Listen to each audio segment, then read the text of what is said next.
Hi ನಮಸ್ಕಾರ ವಿದ್ಯಾರ್ಥಿಗಳೇ, ಪಾಲಕರೇ. ಒಂದು ಖುಷಿ ವಿಚಾರ ಹಂಚ್ಕೋಬೇಕಾಗಿದೆ ವಿದ್ಯಾರ್ಥಿಗಳೇ. ಎಲ್ಲರ ಸರ್ವರ್ ಡೌನ್ ಆಗಿದೆ, KS ಸರ್ವರ್ ಡೌನ್ ಇದೆ ಅಂತ ಅನ್ಕೋತಾ ಇದ್ದೀವಿ. ಬಟ್ ಸರ್ವರ್ ಡೌನ್ ಆಗಿದ್ದು ಕ್ಲಿಯರ್ ಮಾಡಿದ್ದಾರೆ. ಅದಕ್ಕೆ ನಾನು KE ಥ್ಯಾಂಕ್ಸ್ ಅಂತ ಹೇಳ್ತಾ ಇದ್ದೀನಿ ವಿದ್ಯಾರ್ಥಿಗಳು. ಆದರೂ ಕೂಡ ಕೆಲವೊಂದು ವಿದ್ಯಾರ್ಥಿಗಳು ಇಷ್ಟು ಬೇಗನೆ ಆಪ್ಷನ್ ಎಂಟ್ರಿ ಮಾಡಬೇಡ್ರಿ, ಇವತ್ತು ಒಂದಿನ ವೇಟ್ ಮಾಡಿಕೊಡ್ರಿ, ನಾಳೆ ಒಂದಿನ ವೇಟ್ ಮಾಡಿ ನಾಡಿದ್ದು ಆಪ್ಷನ್ ಎಂಟ್ರಿ ಮಾಡಿಕೊಡ್ರಿ. 21ನೇ ತಾರೀಕಿಗೆ ಲಾಸ್ಟ್ ಕೊಟ್ಟಿದ್ದಾರೆ, ಅದು ಎಕ್ಸ್ಟೆಂಡ್ ಮಾಡಲೇಬೇಕು. ಮತ್ತು ಇನ್ನೊಂದು ವಿದ್ಯಾರ್ಥಿಗಳಿಗೆ ಈ ವಿಡಿಯೋದಾಗ KE ಕಡೆಯಿಂದ ಒಂದು ಎರಡು ಗುಡ್ ನ್ಯೂಸ್ ಅದ, ಒಂದು ನೀಟ್ ಕಡೆ ಗುಡ್ ನ್ಯೂಸ್ ಅದ. ಅದು ಒಂದು ಮೂರು ವಿಷಯ ಒಂದು ಸ್ವಲ್ಪ ಈ ವಿಡಿಯೋದಾಗ ಹೇಳಬೇಕಂತ ವಿಚಾರ ಮಾಡಿ. ಇನ್ನು ನೀಟ್ ವಿದ್ಯಾರ್ಥಿಗಳಿಗೆ ಏನದ ಅಂತಂದ್ರೆ, ಈ ಯಾವ ವಿದ್ಯಾರ್ಥಿ ಇಲ್ಲಿ ಕೂಡ ನೀಟ್ ಅಪ್ಲಿಕೇಶನ್ ಇನ್ನೂ ಹಾಕಿರಲಿಲ್ಲ, ನೀಟ್ ಅಪ್ಲಿಕೇಶನ್ ಹಾಕಿ ಕರ್ನಾಟಕ ಒಳಗೆ ಕೌನ್ಸ್ಲಿಂಗ್ ಭಾಗವಹಿಸಬೇಕಾಗಿತ್ತಂದ್ರೆ ಅಪ್ಲೈ ಮಾಡಿರಲಿಲ್ಲ ಅಂತಂದ್ರೆ ಮತ್ತೆ ಡೇಟ್ ಎಕ್ಸ್ಟೆಂಡ್ ಮಾಡಿದ್ದಾರೆ. 17ನೇ ತಾರೀಕಿನವರೆಗೂ ಬೆಳಗ್ಗೆ 11 ಗಂಟೆವರೆಗೆ ಟೈಮ್ ಅದ. ಅಲ್ಲಿ ತನಕ ಅಪ್ಲಿಕೇಶನ್ ಹಾಕಬೇಕು.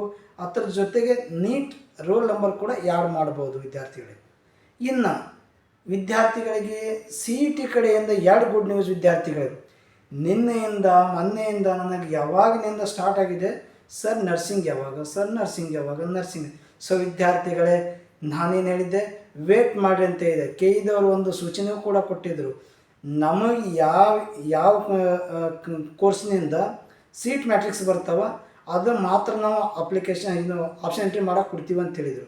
ಸೊ ಅದೇ ರೀತಿಯಾಗಿ ಇವತ್ತು ಸಾಯಂಕಾಲ ಇವಾಗೇ ನೋಡಿದೆ, ಒಂದು ಅರ್ಧ ಗಂಟೆ ಆಯ್ತು ನಾನು ನೋಡಿ, ಸೀಟ್ ಮ್ಯಾಟ್ರಿಕ್ಸ್ ಬಿಟ್ಟಿದ್ದಾರೆ. ಯಾವ ಮ್ಯಾಟ್ರಿಕ್ಸ್ ಬಿಟ್ಟಿದ್ದಾರೆ ಅಂತಂದರೆ ನರ್ಸಿಂಗ್ ಸೀಟ್ ಮ್ಯಾಟ್ರಿಕ್ಸ್ ಬಿಟ್ಟಿದ್ದಾರೆ. ಅದರ ಜೊತೆಗೆ ನರ್ಸಿಂಗ್ ಫೀ ಸ್ಟ್ರಕ್ಚರ್ ಕೂಡ ಕೊಟ್ಟಿದ್ದಾರೆ.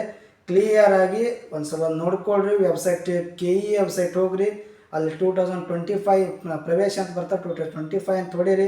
ಅಲ್ಲಿ ನಿಮಗೆ ಯಾವುದು KEದೊಳಗಿಂದು 25 ಒಳಗೆ ಏನದ ಏನಿಲ್ಲ ಅಂತ ಇವಾಗೇ ಹೊಸದಾಗಿ ಒಂದು ಪೋರ್ಟಲ್ ಓಪನ್ ಆಗಿದೆ. ಅಲ್ಲಿ ನೀವು ಒಂದು ಸ್ವಲ್ಪ ಎಲ್ಲ ಮಾಹಿತಿ ತಿಳ್ಕೊಬೋದು ಅಂತ ಹೇಳ್ತಾ ಇದ್ದೀನಿ. ಅದರ ಜೊತೆಗೆ ವಿದ್ಯಾರ್ಥಿಗಳಿಗೆ ನಾನು ಏನು ಹೇಳಬೇಕಾಗ್ಯದ ಅಂತಂದ್ರೆ, ಫೀ ಸ್ಟ್ರಕ್ಚರ್ ನೋಡಿ ನೀವು ಕಾಲೇಜ್ ಆ್ಯಡ್ ಮಾಡಿಕೊಡ್ರಿ. ನರ್ಸಿಂಗ್ ಕಾಲೇಜ್ ವಿದ್ಯಾರ್ಥಿಗಳಿಗೆ ಫೀ ಸ್ಟ್ರಕ್ಚರ್ ನೋಡಿ ವಿಚಾರ ಮಾಡಿಕೊಡ್ರಿ. ನಿಮ್ಮ 3-4 ರೀತಿ ನರ್ಸಿಂಗ್ ಕಾಲೇಜ್ಗಳು ಸಿಗ್ತಾವೆ.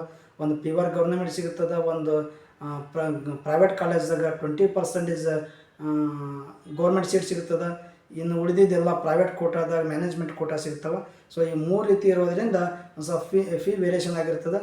ಅದು ಫೀ ಒಂದು ಸ್ವಲ್ಪ ನೀವೆಲ್ಲರೂ ಕರೆಕ್ಟಾಗಿ ನೋಡ್ಕೊಂಡು ಕಾಲೇಜ್ಗಳು ಆ್ಯಡ್ ಮಾಡಿಕೊಡ್ರಿ. ಇನ್ನೂ 2-3 ದಿನ ವೇಟ್ ಮಾಡಿಕೊಡ್ರಿ. ನೀಟ್ ಕೌನ್ಸ್ಲಿಂಗ್ ಇನ್ನೂ ಸ್ಟಾರ್ಟ್ ಆಗಿಲ್ಲ. ನೀಟ್ ಕೌನ್ಸ್ಲಿಂಗ್ ಸ್ಟಾರ್ಟ್ ಆದರೆ ಮತ್ತೆ ನೀಟ್ ವಿದ್ಯಾರ್ಥಿಗಳು ಹೇಳ್ತೀನಿ, ನೋಡೋಣ ಇವರು ಕಂಬೈಂಡೇ ನಡೆಸ್ತಾರೋ ಅಥವಾ ಏನು ಅಂತ ಇನ್ನೂ ಕ್ಲಿಯರಿಟಿ ಕೊಟ್ಟಿಲ್ಲ. ಅದು ಏನಾದರೂ ಅಪ್ಡೇಟ್ ಬಂದರೆ ಮತ್ತೆ ಅಪ್ಡೇಟ್ ಕೊಡ್ತೀನಿ.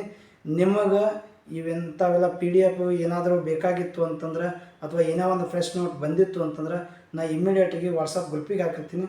ಆ ಗ್ರೂಪ್ ಕಮೆಂಟ್ ಬಾಕ್ಸ್ನ ಲಿಂಕ್ ಕೊಟ್ಟಿರ್ತೀನಿ, ಅದು ಜಾಯಿನ್ ಆಗ್ಬೋದು ವಿದ್ಯಾರ್ಥಿಗಳು. ಹೆಚ್ಚಿನ ಮಾಹಿತಿಗಾಗಿ ನನ್ನ ಮೊಬೈಲ್ ನಂಬರ್ಗೆ ಕಾಂಟ್ಯಾಕ್ಟ್ ಮಾಡಿಕೊಡ್ರಿ. ಮತ್ತು ಏನಾದರೂ ಖುಷಿ ವಿಚಾರ ಅಥವಾ ನೋವಿನ ವಿಚಾರಗಳು KEಗಳು ಕೊಟ್ಟರೆ ಮತ್ತೆ ನಿಮ್ಮ ಜೊತೆ ನಾನು ಹಂಚ್ಕೋತಾ ಇರ್ತೀನಿ ವಿದ್ಯಾರ್ಥಿಗಳೇ. ಅಲ್ಲಿವರೆಗೂ take care, bye, thank you.